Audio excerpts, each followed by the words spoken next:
ያቋቋም መምራን የቅኔ መምራን የድጓ መምራን የቅዳሴ መምራን የዝማሬ መዋሲት መምራን እንዲሁ ጳጳሳት ኤጲስቆጶሳት ማርያምን በየቀኑ አመስግናችሁ አወድሳችሁ እሷን አራተኛ አምላክ አድርጋችሁ እሷን አንግሳችሁ መንግስተ ሰማያት የምትገቡበት ምንም አይነት መንገድ የለም ዝግ ነው መንገዱ ሴቶች ስራፈት ሴቶች ጳጳሳት የምትሳደቡ ጳጳሳት እንደፈለጋችሁ የምታዋሩ እውነትን ወደ ማወቅ ማትመጡ ማትረዱ ሴቶች እባካችሁን አርፋችሁ ድሮ የነበረችው የቤተ ክርስቲያን አካይድ ተከተሉ ታውን እንደሱ ይሻላል የኢትዮጵያ ኦርቶዶክስ ተዋሕዶ ቤተ ክርስቲያን ጳጳሳት አባቶቻችን ለማርያም ከመወገን ይልቅ ለኢየሱስ ክርስቶስ መወገን አለባቸው በቃል ኪዳን ድነት የለም በቅዱሳን ቃል ኪዳን በጻድቃን ቃል ኪዳን በሰማዕታት ቃል ኪዳን በነቢያት በሐዋርያት የተደረገ የትኛውም ቃል ኪዳን ለመንግስተ ሰማያት ያበቃል እግዚአብሔር የተባረከ ይሁን እንግዲህ ቀሲስ በጣም የሚገርም ነው እንዳሉት ያው ድሮ መቼም የመቤታችንን ጉዳይ የሷ ባልቀን እንኳን በሆነ ጊዜ እግራችሁን አታንሱ አትንቀሉ አትረሱ አትቆፍሩ ሲሉ የነበሩት ቄስ እንዲያድርገው ወንጌል ሲሰብኩ ማየት በጣም እጅግ ደስ ይላል ምክንያቱም አሁን ነው ትክክለኛ ቄስ ይባል አሁን ትክክለኛ ቄስ ነው ምሳሌዎች እንዲኖሩ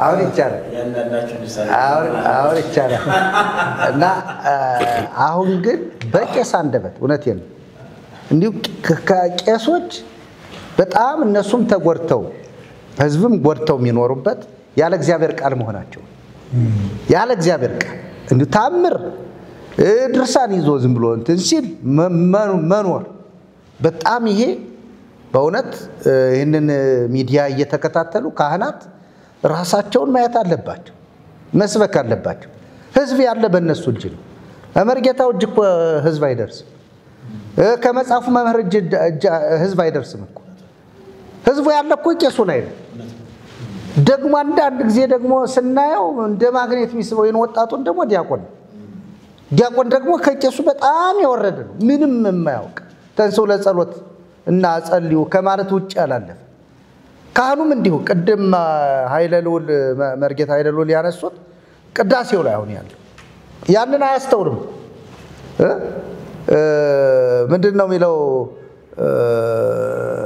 እነሆ በቀራንዮ የፈሰሰው የመሲህ ደም አሁን ስለኔ ይጮሃል ያንን እንትኑ ላይ አንበቦት ነው የሚገባው ግን አያውቀው ስለዚህ ካህናት በጣም አደጋ ላይ ነው ያሉት ሌላው ሊቃውንተ ቤተ ክርስቲያን መምህራን ያቋቋም መምህራን መሰረተ ህይወት ጸንጻኞች መሰረተ ህይወት ማርያም ወጥንተ መድኃኒት ዘምቀድሙ ኪያኪ ሰናይ ተዘፈጠረ ለቤዛ ዓለም ለዓለም ቤዛ አድርጎ አንቺን የፈጠረ ለዓለም ቤዛ አድርጎ ማርያምን አልፈጠረ የዓለም ቤዛ አድርጎ የላከው ልጁን እን በደንብ አድርገው ማየት አለባቸው ያቋቋም መምህራን መርቆሬዎስን አይታችሁ አንዲት ዚቅ እንዳረማችሁ ኪዳነ ምሕረትን ይሄን ምንድነው ኑንስ ግደን እንዳረማችሁ ይሄ ምንም እቺን አርመ ልጨርሰው አይቻልም በጣም በፍጹም መጽሐፍቱን ሰብስቦ ካላመከማችሁት በስተቀር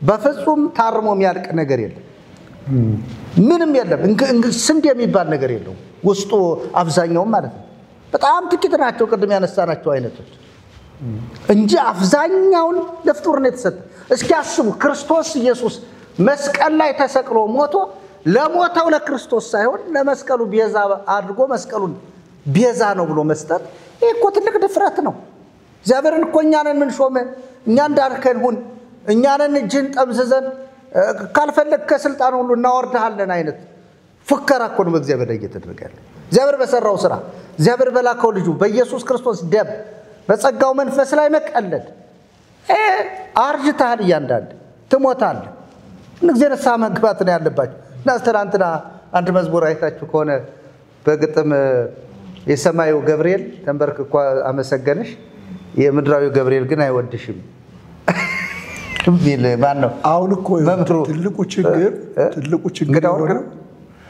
ትልቁ ችግር የሆነው በርጌታ ምን መሰለህ ምንም ያልተማረ ህዝብ ነው ያለው ምንም ያልተ አሁን እሱ ድምጽ ስላለው ዘመረ እንግዳ ወርቅ የሚባለው ማለት እንግዳ ወርቅ ድምጽ ስላለው ዘመረ እንጂ አንደኛ ነገር ሃይማኖት አያውቅም ሁለተኛ መጽሐፍ ቅዱስ አንቦ ያውቅ ወንጌል ያውቅ በቃ ድምጽ ስላለው ቤተክርስቲያኒቱ አንዱ የተሸወደችበት ነገር በቃ ድምጽ ካለ ተንሱ ማለት ከቻልክ በቃ ትችላል ድምጽ ኑሮ ስቡ ማለት ከቻልክ ትችላል እንደው ነገር ሃይማኖት ያውቃል አያውቅም የለም በቃ አሁን ትልቁ ችግር እኮ ይሄ እሱ ነው እውርን ከመረው መጽሐፉ እንደሚለው ተየው ምንድነው ጉድጓድ ነው እንደዛ እኮ ነው የሆነ ያለው እንደው የሚገርም ነገር አንዱ ምን አለ መሰለ ሰሞኑን ይቅርታ እንደው ዝም እየጣልቃ አንዱ ምን አለ መሰለ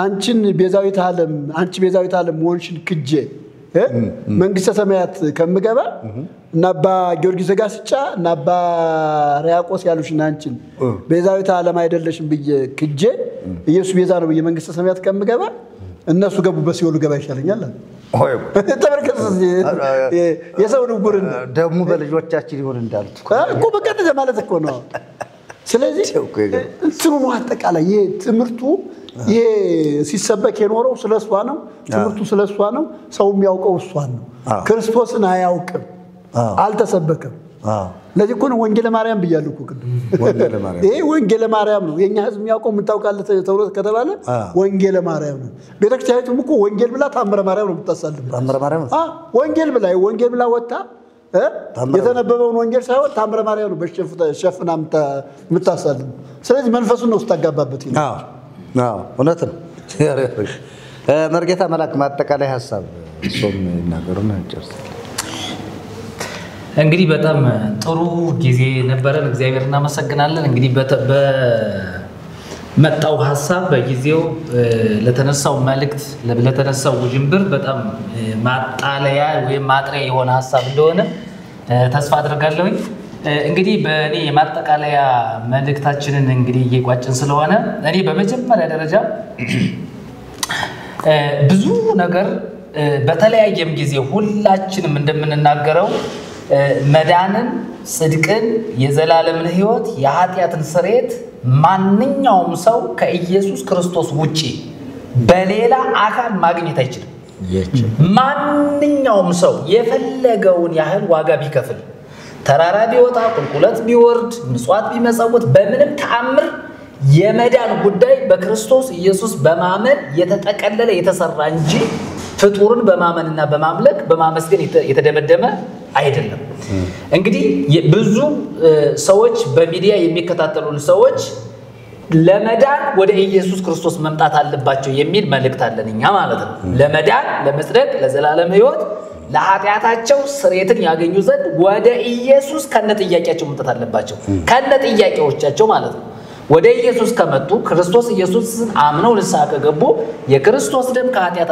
እንደሚያነጻ እንደሚቀድስ ይህንን አምነው መቀበል መቻል አለባቸው ስለዚህ ይሄ ነው ያለው መልእክት ሌላ በቃል ኪዳን ድነት የለም ቅድም የተነሱ ሐሳቦች ስላሉ በቅዱሳን ቃል ኪዳን በጻድቃን ቃል ኪዳን በሰማዕታት ቃል ኪዳን በነቢያት በሐዋርያት የተደረገ የትኛውም ቃል ኪዳን ለመንግስተ ሰማያት ያበቃል ስለዚህ ይሄንን በፍጡር የተደረገውን ቃል ኪዳን በመፈጸም ለቃል ኪዳኑ ታማኝ በመሆን ጽድቅን ማግኘት አይቻልም ጽድቃችን ኢየሱስ ነው የፍጡር ቃል ኪዳን የቅዱሳን ቃል ኪዳን ሰውን ሊያድን አይችልም ስለዚህ የሰዎች በፍጡራን የተደረገውን ቃል ኪዳን ትተው እግዚአብሔር በአዲስ ኪዳን ላቆመው ለኢየሱስ ክርስቶስ ለዚህ ራሳቸውን አሳልፈው መስጠት መቻል አለባቸውና ይሄንን በደንብ አድርገን መናገር አለብንና የመጨረሻ ንግግርም ስለሆነ ሰው የሚድነው በክርስቶስ ኢየሱስ እንደገና ደግሞ በእምነት በጸጋ መሆኑን አትኩረን እናገራለን ሌላው በሰው ወይም በፍጡራን የሚደረግ ማንኛውም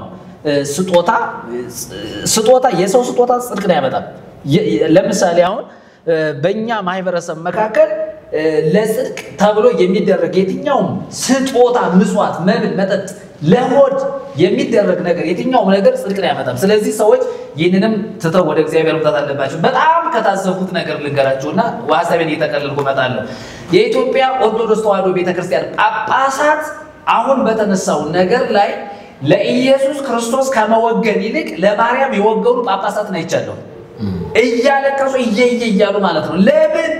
ለምን ማርያም ቤዛዊተ ኩሉ ዓለም አትባልም ለምን ትባላለች ብለው የሚገርመው ነገር ስም መጥቀስ አይሆንብኝ እንጂ የሚገርሙ ጳጳሳትን በአካል ማውቃቸው ሲሞግቱ አይቻቸዋለሁ በሚዲያ ቀርበው ማለት ነው። ጳጳሳት የኢትዮጵያ ኦርቶዶክስ ተዋሕዶ ቤተክርስቲያን ጳጳሳት አባቶቻችን ለማርያም ከመወገን ይልቅ ለኢየሱስ ክርስቶስ መወገን አለባችሁ።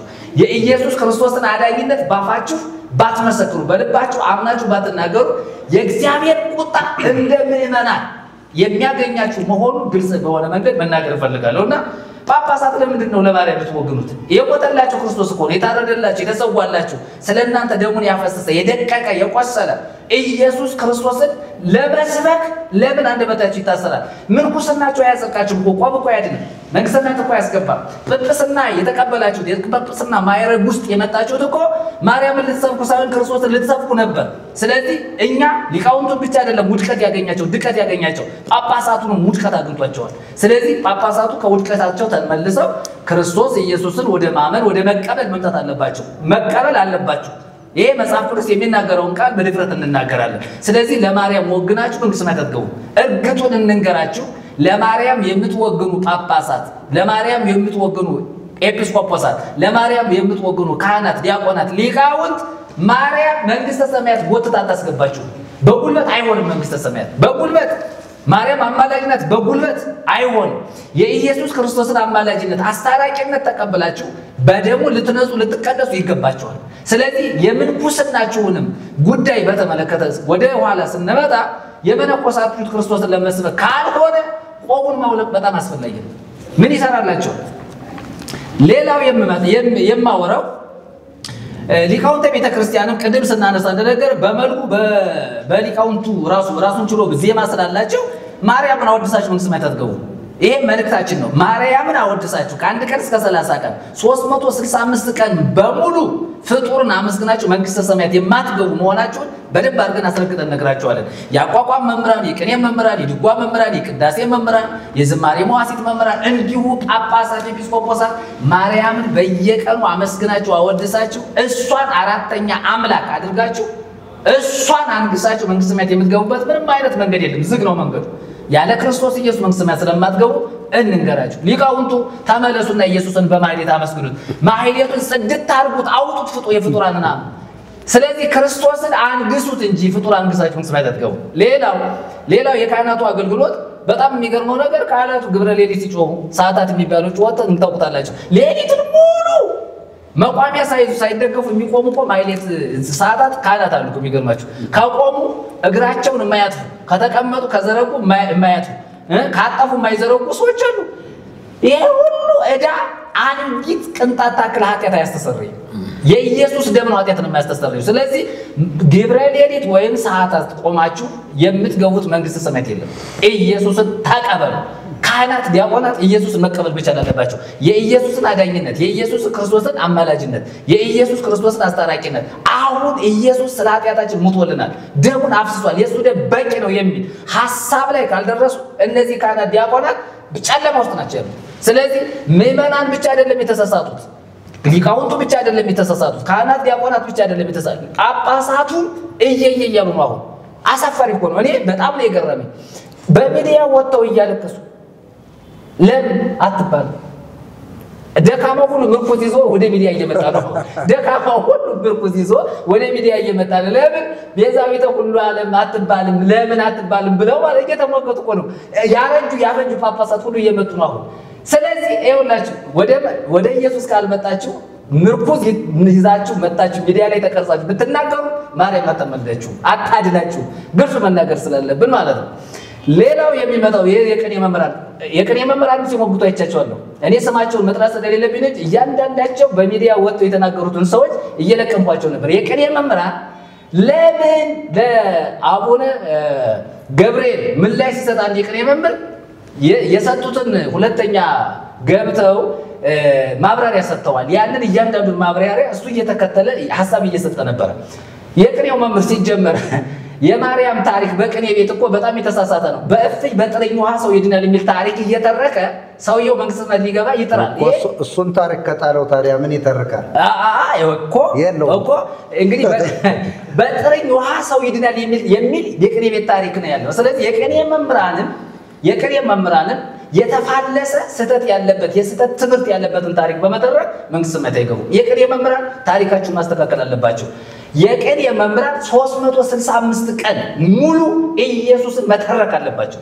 በቅኔዎቻቸውም ኢየሱስን ማሳየት አለባቸው። ለምሳሌ ሽልማት ለማግኘት ድርጎ ለማግኘት ከጳጳሳት ከባለ ሀብት ከባለ ስልጣናት ሞገስና ሀብት ንብረት ጥሪት ለመሰብሰብ ቅኔ እየተቀኙ የሰውን ስም ማወደስ ይሄ በእግዚአብሔር አይን ሲታይ ውድቀት ነው፣ ኪሳራ ነው። ስለዚህ ሆዳምነት ነው። እግዚአብሔር ይባርኮት። ሆዳምነት ለምሳሌ ለሆድ ከመቀኘት ለኢየሱስ መቀኘት ቅድም መምህር ኃይለ ልዑል ራዕየ ዮሐንስ ላይ ምዕራፍ 5 ሲያነቡት ነበር አይደል? ለታረደው በግ ቅኔ መቀኘት ሲገባቸው ለሆዳቸው ባለጠጋ የባለጠጋን ፊት እያዩ እኮ ነው። የሚገርመው ነገር የባለጠጋን ገጽ እያዩ የሚገርመው ሀብት ንብረቱ ፎቅ ግድግዳ ሳይቀር ጣራ ሳይቀር እየተመለከቱ ቅኔ የሚቀኙ ናቸው። ለምን ነው የሚቀኙት? ለሆድ። ለምን ነው የሚቀኙት? ብር ሳንቲም ሰብስቦ ለመሄድ። ለምሳሌ አንገታቸው ላይ ይሸጎጥላቸው ግንባራቸው ሻሹ ላይ እሱ በምድር ኪሳራ ነው፣ በሰማይም ኪሳራ ነው። ስለዚህ የቅኔ መምህራን ለክርስቶስ ለታረደው ለበጉ ለኢየሱስ ክርስቶስ ቅኔ የማትቀኙ ከሆነ አሁን ምን እነግራችኋለን? ውድቀት በእናንተ ላይ አለ። ገሃነም ሲኦል ነው የምትወርዱት። ሊቅነታችሁ፣ ቅኔ መቀኘታችሁ፣ ማወደሳችሁ፣ ማክበራችሁ ይሄ በእግዚአብሔር አይን ሲታይ እርግማን እንጂ ጽድቅ አይደለም። ስለዚህ የቅኔ መምህራን ለማርያም ለምንድን ነው የምትሞግቱት? ለኢየሱስ ለምን አትሞግቱት?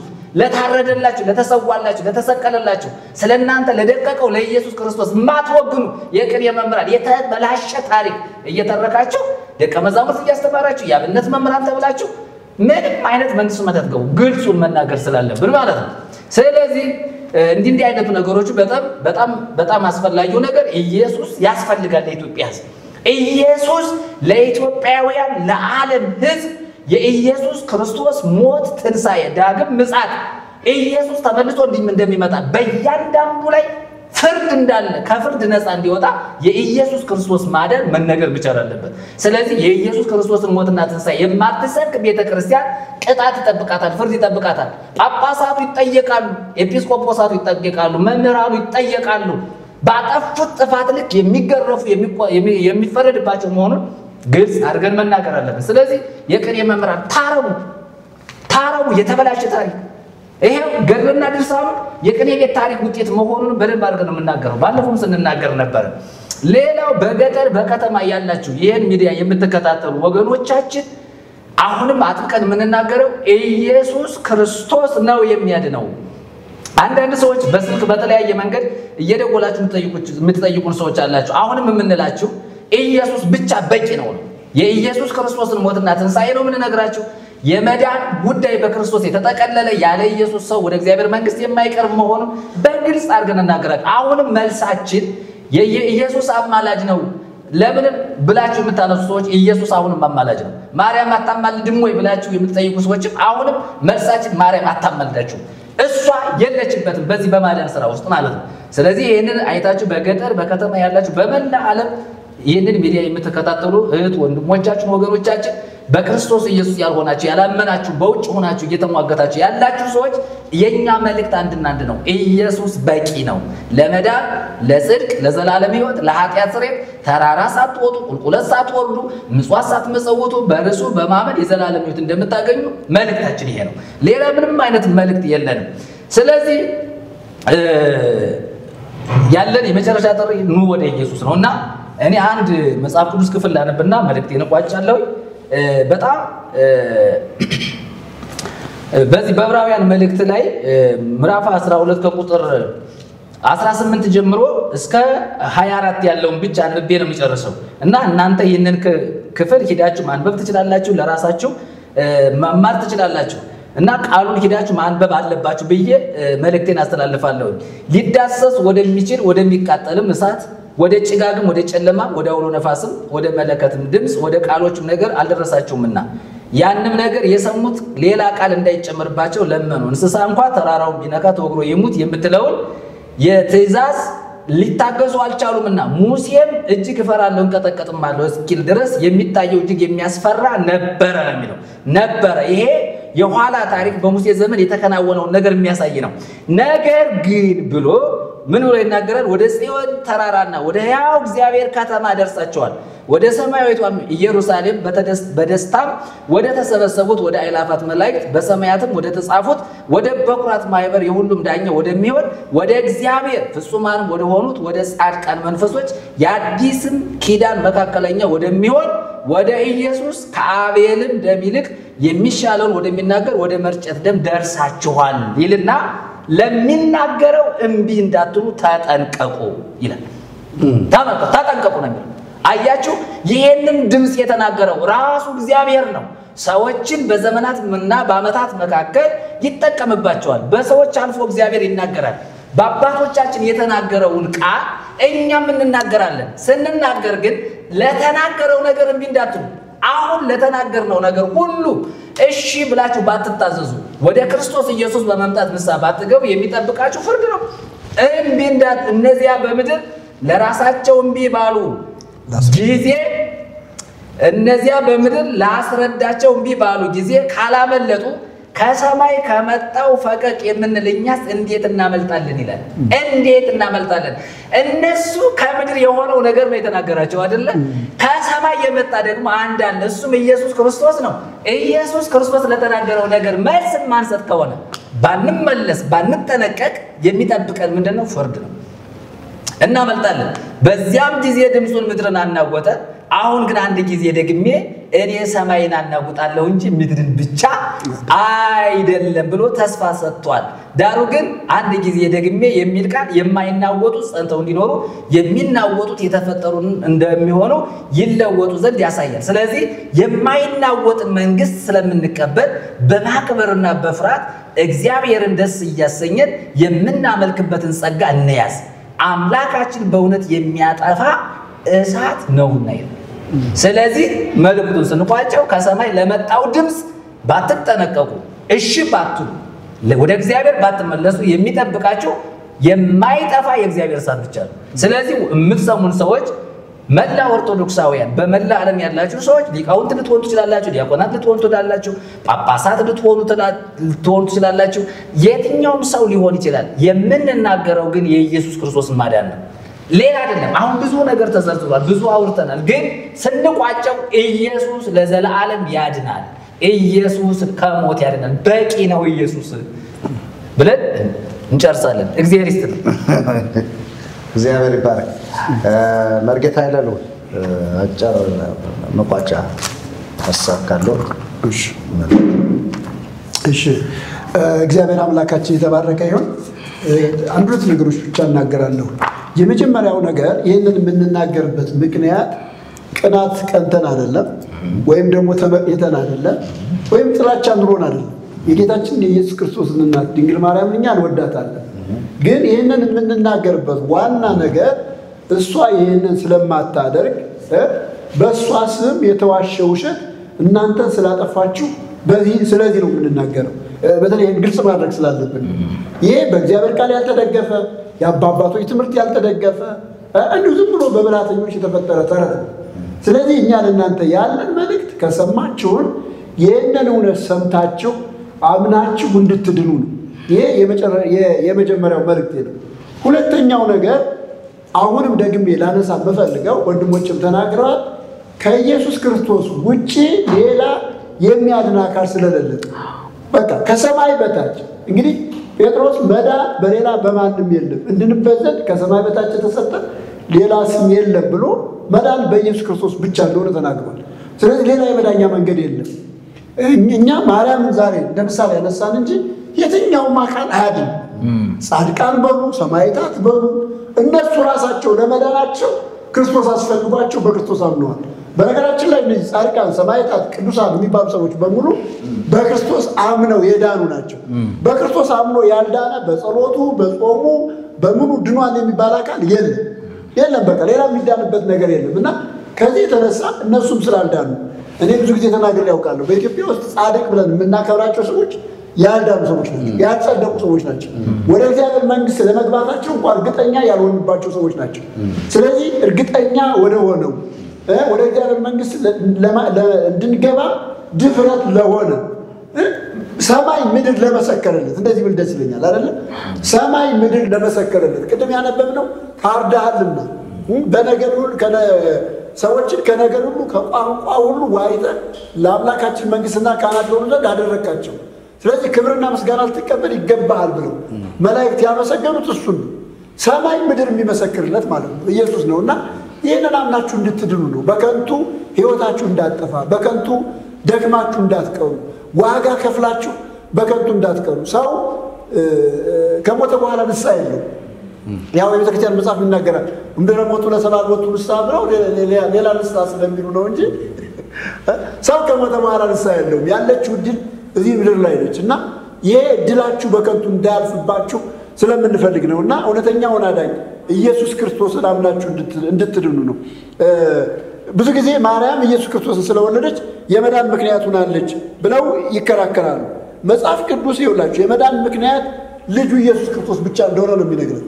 ይሄንን ጥቅስ እንደው ላንብ ዕብራውያን ምዕራፍ 5 ቁጥር 7 ላይ እርሱም በሥጋ ወራት ከሞት ሊያድነው ወደሚችል ከብርቱ ጩኸትና ከእንባ ጋር ጸሎትና ምልጃን አቀረበ።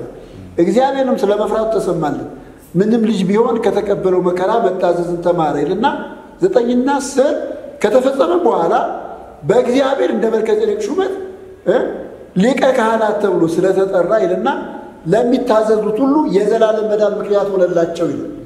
አያችሁ ኢየሱስ ክርስቶስ ነው ከተቀበለው መከራ የተነሳ ይህ መከራ ሁሉ ከተፈጸመ በኋላ ለሚታዘዙት ሁሉ የመዳን ምክንያት ኢየሱስ ክርስቶስ ብቻ ነው። ሌላ የመዳን ምክንያት የሆነ የለም። ማርያም በትክክል ኢየሱስ ክርስቶስን ወልዳለች፣ የጌታችን የኢየሱስ ክርስቶስ እናት ማለት ነው። ግን የመዳን ምክንያት ነች አይለንም መጽሐፍ። ብዙ ጊዜ የሚሳበበው ይሄ ነው። ስለወለደችው በቃ ወለደችው። ለምሳሌ ጳውሎስ ወንጌል ሰበከ፣ የመዳን ምክንያት አይደለም። ጴጥሮስ ወንጌል ሰበከ፣ የመዳን ምክንያት አይለውም መጽሐፍ። ስለ ኢየሱስ ነው ያወራው፣ አዳኙን የተናገረው። ስለዚህ አዳኙን ተናገረ እንጂ እሱ የመዳን ምክንያት አልሆነም። ማርያም በተመሳሳይ እንደዚህ አለች። የመዳን ምክንያታችን ኢየሱስ ክርስቶስ ብቻ ነው። እኛንና እግዚአብሔርን ያስጠረቀ፣ እኛንና እግዚአብሔርን ያገናኘ፣ እኛንና እግዚአብሔርን አስታርቆ ወደ አባቱ እቅፍ እንድንገባ ያደረገን ኢየሱስ ክርስቶስ ነው። ስለዚህ በዚህም ነገር እንዳትታለሉ ነው። ሌላው እኛ ተሐድሶ ያስፈልጋል ምንድነው? ከዚህ የተነሳ ነው። ቅድም ብዙ አንስተናል አይደለ? ይሄ ሁሉ የውሸት ትምህርት ቤተክርስቲያኒቱ ውስጥ አለ። ይሄ እኮ ቀላል ነገር አይደለም። በነገራችን ላይ ይሄ ቤተክርስቲያኒቱ ራሱ ያስወግዛታል። በግዕዝ ስለምትለው በግዕዝ ስለምታወራው ሌሎች አብያተ ክርስቲያናት ይሄንን ስለማያውቁ ነው እንጂ ሌላ የመዳኛ መንገድ አለ። ማርያም የመዳኛ መንገድ ነች። ሰው የሚድነው በማርያም ነው፣ ያላንቺ አይድንም እያለች ነው የምታስተምረው አይደለ? ይሄ በዓለም አቀፍ ደረጃ ቤተክርስቲያኒቱን ያስወግዛታል። ስለዚህ ይሄ የሚያስወግዝ ትምህርት ሰው ስለማያውቀው ምንም ስላልተባለች ትክክለኛ ትምህርት ነው ማለት አይደለም። እና እኛ ተሐድሶ ያስፈልጋል። አንዱ በኢትዮጵያ ቤተክርስቲያን ውስጥ ተሐድሶ ያስፈልጋል የምንልበት አንዱ ሀሳብ የትምህርት ተሐድሶ። የትምህርት ተሐድሶ ማለት ደግሞ ይህንን ሁሉ የውሸት ትምህርት የሚያስወግድ ትክክለኛውን የወንጌል ትምህርት ለህዝቡ ህዝቡ እንዲያውቅ፣ ህዝቡ እንዲማር፣ ህዝቡ እንዲነገረው ነው የምንፈልገው። እና ከዚህ የተነሳ ቤተክርስቲያኒቱ የትምህርት ተሐድሶ ያስፈልጋታል። የትምህርት ተሐድሶ ስለሚያስፈልጋት ተሐድሶ የግድ ነው። ህዝቡ ይህንን መቀበል አለበት። ባይዘው ይኸውላችሁ ተሐድሶ ማለት ለቤተክርስቲያን በጣም ጠቃሚ ነው። ሁልጊዜ እንደምናወራው ሁልጊዜ እንደምንናገር ጠቃሚ ነው። ይህ የስተት ትምህርት መወገድ አለበት። ይህ የስተት ትምህርት በእውነተኛው ትምህርት መተካት አለበት። ይህ የስተት ትምህርት ተወግዶ እውነተኛው ትምህርት ለህዝብ ተነግሮ ህዝቡ ሰምቶ አምኖ ይዳን የሚል ጩኸት ነው ያለው።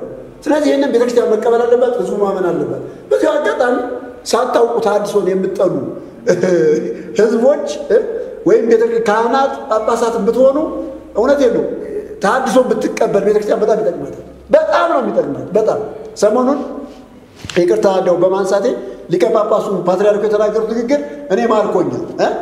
ማንም ሰው ሳያየው ወደ ቤተክርስቲያን የገባ ሳይመረመር የገባል ብለዋል። የገባውን ማረም ያስፈልጋል ብለዋል አይደል? እንደገና ደግሞ ወደፊትም እንዳይገባ መጠበቅ አለበት ብለዋል። እውነታቸውን ነው። በቃ መሆን ያለበት ይሄ ነው። ማንም ሳያየው በየቦታው እየተጻፈ በየቦታው እየተደረሰ ሲኖዶስ ሳያየው ሊቃውንት ሳይመረምረው ገብቶ የህዝቡን አይምሮ ተቆጣጥሮ ይሄ ትምህርት ነው ተመርምሮ መወገድ ያለበት።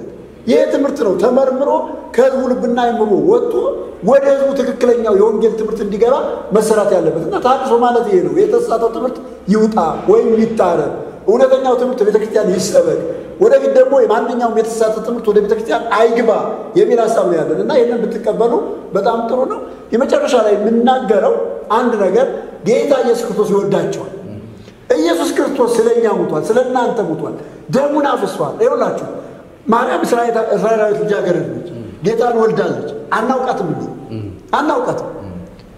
አሁን ራሱ ምን ላይ ትሆን አናውቅም። በነገራችን ላይ የእሷን ነገር አሁን እኛ ማወቅ አንችልም፣ ምን ላይ እንዳለች ማለት ነው። ግን ይኸውላችሁ እኛን የሚያውቀን የሚወደን ገና ሳንፈጠር ጀምሮ እኛን የሚያውቀን የሚወደን የፈጠረን ስለኛ ግድ የሚለው አምላክ ከሰማይ መጥቶ ስለኛ ሙቷል። ስለዚህ ይህንን የሚወደንን ጌታ እመኑ። እግዚአብሔር ይወዳቸዋል። እኔ ሁልጊዜ ለኢትዮጵያ ሕዝብ የማዝነው ሁልጊዜ ስለ እግዚአብሔር የተነገረው ፈራጅነት ነው፣ አጥፊነቱ ነው፣ ቀጭነቱ ነው፣ ዳኛነቱ ነው። ይኸውላችሁ እግዚአብሔር ዳኛ ብቻ አይደለም ፍቅርም ነው። ቅድም የጠቀስኩት ጥቅስ ዮሐንስ ምዕራፍ 15 ቁጥር 13 አልቦም ዘያቢ ፍቅር ዘይመጡ ነፍሱ በይታየት ይላል። ነፍሱን ስለ ወዳጆቹ አሳልፎ ከመስጠት ከዚህ የሚበልጥ ፍቅር ለማንም የለም። የፍቅር የመጨረሻው ደረጃ የሚባለው ይሄ ነው። ጳውሎስ ይሄንን እንትን ብሎ ጳውሎስ ይሄንን ጠቅሶ ሮሜ ምዕራፍ 5 ላይ ቁጥር 10 ላይ እግዚአብሔር እንደሚወደን በዚህ ያረጋግጠናል፣ ነፍሱን ስለኛ አሳልፎ ሰጥቷልና ነው የሚለው። ስለዚህ የእግዚአብሔር የፍቅሩ የመጨረሻ ደረጃው የምናየው እንደሚወደን የምናውቀው ስለኛ ራሱን አሳልፎ ሰጥቷል። ይሄ የፍቅር የመጨረሻ ደረጃ ነው። ማንም ሰው ስለማንም አይሞትም እና ከዚህ የተነሳ የሚወዳችሁ የሚወደን አምላክ አለ። ይወዳችኋል። ፍጡር ተስፋ ከምታደርጉ የማታውቁትን አካል ተስፋ ከምታደርጉ የሚወዳችሁን የሞተላችሁን ስለእናንተ ሲል በቀራንዮ መከራ የተቀበለውን ኢየሱስ ክርስቶስን እመኑና ዳኑ። እናንተ ደካሞች ሸክማችሁ የከበደ ወደ እኔ ነው እኔ አሳርፋችኋለሁ ብሎ ዛሬ ብትመጡ ያሳርፋችኋል። ክብር ለእግዚአብሔር ይሁን። አመሰግናለሁ። ይሄንን ለማለት ነው። ተባረክ። እግዚአብሔር ይባርካዎት። እግዚአብሔር አምላክ የተባረከ ይሁን። እንግዲህ እንደማጠቃላይ ሐሳብ ዛሬ ያነሳነው በጣም ጠቃሚ ትምህርት ነው ብለን እናምናለን። ይህንን ትምህርት ደግሞ እንግዲህ ሰዎች እየገቡ እንዲያዩት ላይክ ሼር በማድረግ ሰብስክራይብ በማድረግ እንዲሁም ደግሞ የደወል ምልክቷን በመጫን ዩቲዩብ ሚዲያውንም ጭምር እንዲያደግ በማድረግ አብራችሁ እንድትሰሩ እንድታገለግሉ በጌታ ፍቅር እናሳስባለን። በመጨረሻ እንግዲህ ያው እንደ ወንድሞች እንደገለጡት ቀደም ያለም ቤዛ ኢየሱስ ነው። ቤዛ ሁሉ ዓለም በቃ ሰማይም ምድርም የመሰከረለት የሰማይ መላእክትም የመሰከሩለት በምድርም ያሉ የሰው ልጆች የመሰከሩለት ለእግዚአብሔር ምስጋና ያቀረቡለት ጌታችን መድኃኒታችን ኢየሱስ ክርስቶስ ነው። ነገስታትም እሱ በመወለዱ ቀደም እንደተባለው የተንቀጠቀጡለት። ስለዚህ ስዕል የሸወዳቸው ስዕል የሚያማምሩ ስዕሎች ከግብፅ ከምን እየመጡ ይቺ ማርያም ናት፣ ይቺ ኪዳነ ምሕረት ናት፣ ይቺ እንደዚህ ናት እያሉ የተለያየ ስዕል እያመጡ ልዩ ልዩ የሆነ የመልክ ውበት እያሳዩ የሸወዷቸውን ሰዎች ተዋቸውና በተለይም በኢትዮጵያ ኦርቶዶክስ ተዋሕዶ ቤተክርስቲያን ያላችሁ ባለሀብቶች ግብረ ሰላም በማብላት ተስካሬን የቁምፍታቴን ይፈታልኛል እያላችሁ ካህናቱ እንዳያውቁ እንዳይማሩ በማድረግ ከበሮ ይዘው እየዞሩ በየቤታችሁ እየገቡ በቃ ልዩ ልዩ የሆነ የመጠጥ አይነት እየጠጡ ምንም ሳይነግሯቸው እቀብ ሕይወቶ ምናምን ወስረ ኃጢአቶ ለገብረ ኢየሱስ እያሉ በከበሮ ከሚዘፍኑላችሁና ጠላልፈው ከሚጥሏችሁ ይልቅ ነዋ ቁጭ በልና የእግዚአብሔርን ቃል አስተምረኝ መጽሐፍ ቅዱስ አስተምረኝ በማለት የማያስተምራችሁ ከሆነ እናንተ የመጨረሻ ህይወታችሁ የሚሆነው ገሃነም ነው። ቀደም እንደውም ማርቆስ ይናገራል። እሳቱ የማይጠፋ ትሉ የማያንቀላፋ የዘላለም ኩነኔ ነው ነው። ስለዚህ ወደዛ ከመተጣሉ በምድር ላይ አስጨብጭባችሁ ምን ያደርግላችኋል? በግንባሩ ብር እየለጠፍ ቄስ ስለዘፈነ በጣም እግዚአብሔር ወደ አንተ ቤት የገባ እንዳይመስል ባለሀብቶች፣ ነጋዴዎች በፍጹም ፍታት ተፈቶላችሁ አትድኑ። እምትድኑት አሁን በጌታ በኢየሱስ ክርስቶስ ስታምኑ ብቻ ነው። ደብረ ሊባኖስ ስለተቀብረ አትድን። በቃ አትድን። መቃብር ቤዛ አይደለም። ቤዛችን ኢየሱስ ነው። ስለዚህ ስለናንተ ነፍሱን ስለ ሁላችሁ አሳልፎ ሰጥቷል። ሀብታም የለ፣ ድሃ የለ፣ ወንድ የለ፣ ሴት የለ፣ ምንድነው የቤት ሰራተኛ የለ፣ የከብት ጠባቂ እረኛ የለ፣ ለሁላችንም እኩል የሞተልን አንዱ ስለ ሁሉ ሞተ ተብሎ እንደተጻፈ ስለ ሁላችን የሞተ አንድ ኢየሱስ ክርስቶስ ነው። እሱም ስለኛ ነፍሱን ቤዛ አድርጎ የሰጠ ምትክ የሆነ እግዚአብሔርና እኛን ያስታረቀ ብቸኛ ዳኝ ነው። ሌላው ደግሞ በጣም ያየነውና የታዘብነው በሚዲያ ላይ ሴቶች፣ ስራ ፈት ሴቶች ጳጳሳት የምትሳደቡ፣ ጳጳሳት እንደፈለጋችሁ የምታዋርዱ፣ እውነትን ወደ ማወቅ የማትመጡ የማትረዱ፣ ተምራችሁ የማይገባችሁ ሴቶች ቲክቶክ አጋጣሚ ሚዲያ ያገኘነ ብላችሁ ጳጳሳትን የምትዘልፉ ሰዎች ሴቶች እባካችሁን አርፋችሁ ድሮ የነበረችው የቤተ ክርስቲያንን አካሄድ ተከተሉ። ታልሆነ እንደሱ ይሻላል። ቤተ ክርስቲያንም ለዚህ ነው የናበዋለ በሲት ከመትምሃር ሃይማኖት ተብላ ዘግታቸው የኖረች ለዚህ ይመስለኛል። ስለዚህ አሁን ሲለቀቁ ሁሉም መናገር ሲጀምር ሴቱ ባሰበት። እንዴ ጳጳስ እንጂ ይዋረዳል? ነውር እኮ ነው። አንድ ጳጳስ እኮ ጳጳስ ነው። በቃ ምንም ያጥፋም ያልማ ጳጳስ ነው። አይ አይደለም። ሌሎቹን ጳጳሳት የሚያዋርዷቸው ስንት ጳጳሳት እኮ ነው እየዘደዋቸው ያለ። ሰላም ለኪ ቢሏቸው ደግሞ አይሰማም። ያው እንዲያውም ብዙ ጉድ ነው እየመጣ ያለ። ባለፈው በኋላ ሌላ ቀን አነሳዋለ እንጂ በትግራይ ክልል ያለው ጳጳስ ባላት ምናምን ስለ ባላት አንስተው ሲያወሩ ሴት ናት እንትን የሰጠችው አስተያየት የሰጠችው። ምን አገባቸው? አይማሩ አልተማሩ አይደለም። እናንተ እኮ ቆሎ ትምህርት ወይም ያብነት ትምህርት ቤት ሲንከራተት ኖሮ ቄስ እንኳን አልገባው እና እንዴት ጳጳሳት ይሰደባሉ? ስለዚህ እናንተም ወደ ነፍሳችሁ እረኛ፣ ወደ ትክክለኛው አዳኝ፣ ወደ ትክክለኛው ቤዛ ወደ ጌታችን ወደ ኢየሱስ ክርስቶስ ኑና ንስሐ ገብታችሁ የእግዚአብሔርን ልጅነት አገኙ። ይህን ሁሉ ግን ጠቅልሎ የሚይዝ ይህን ሁሉ ኃላፊነት ወስዶ ከእግዚአብሔር ጋር ማስታረቅ ከእግዚአብሔር ጋር ማገናኘት የሚችለው የቤተ ክርስቲያኒቱ ሊቃውንት፣ ካህናት፣ መምህራን፣ ጳጳሳት፣ ኤጲስቆጶሳት ሌሎችም ጭምር ስለሆናችሁ የዚህ ሕዝብ ደም በእጃችኋል። አደራ እግዚአብሔር ሰጥቷችኋል።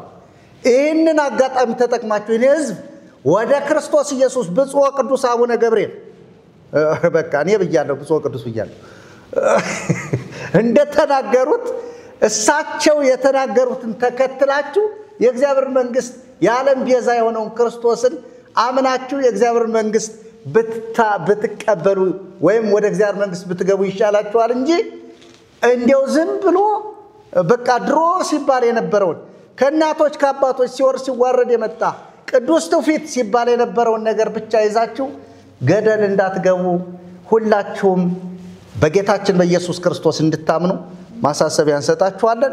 መማር የምትፈልጉ እኛን ማግኘት የምትፈልጉ ከታች ባለው ስልክ እየደወላችሁ አግኙን። ትምህርት እናስተምራለን። ትክክለኛ የክርስቶስ ደቀ መዛሙርት እናደርጋለን። የእግዚአብሔርን ቃል ባለመሸቃቀጥ በእውነት ቅድም ጳውሎስ የተናገረውን በአንደኛ ጢሞቴዎስ ምዕራፍ 2 ቁጥር 5 ጀምረን እንዳነበብነው እውነት እናገራለሁ አልዋሽምም እንዳለ እውነትን በመናገር ሳንዋሽ የእግዚአብሔርን ቃል በትክክል እናስተምራችኋለን። አብራችሁን በጸሎት በልዩ ልዩ አገልግሎት እየቆማችሁ ያላችሁ እንዲሁም ደግሞ አገልግሎታችንን ለመደገፍ ውስጣችሁ ላይ እየተነሳሳችሁ ያላችሁን ሰዎች እግዚአብሔር ይባርካችሁ። በመጨረሻ ምላችሁ ይህንን ሚዲያ ሰብስክራይብ አድርጉ፣ ላይክ አድርጉ፣ ብዙዎች ይማሩ። እንዲሁም ደግሞ ከአገልግሎታችን ጎን የምትቆሙ በተለያየ ማቴሪያል ወይም ደግሞ በቁሳቁስ ነገሮች እንዲሁም ደግሞ በገንዘብም ጭምር አገልግሎቱ እንዲሰፋ አብራችሁን መቆም የምትፈልጉ ሰዎች አብራችሁን እንድትቆሙ በጌታ ፍቅር ማሳሰብ እንፈልጋለን። ደግሞም እግዚአብሔር ይረዳናል። በሌላ ጊዜ በሌላ ትምህርት በሌላ ርዕሰ ጉዳይ ወደ እናንተ እንመጣለን። የዛሬውን ፕሮግራማችንን በዚሁ እንጨርሳለን። እግዚአብሔር አምላክ ይባርካችሁ። ወስብሐት ለእግዚአብሔር።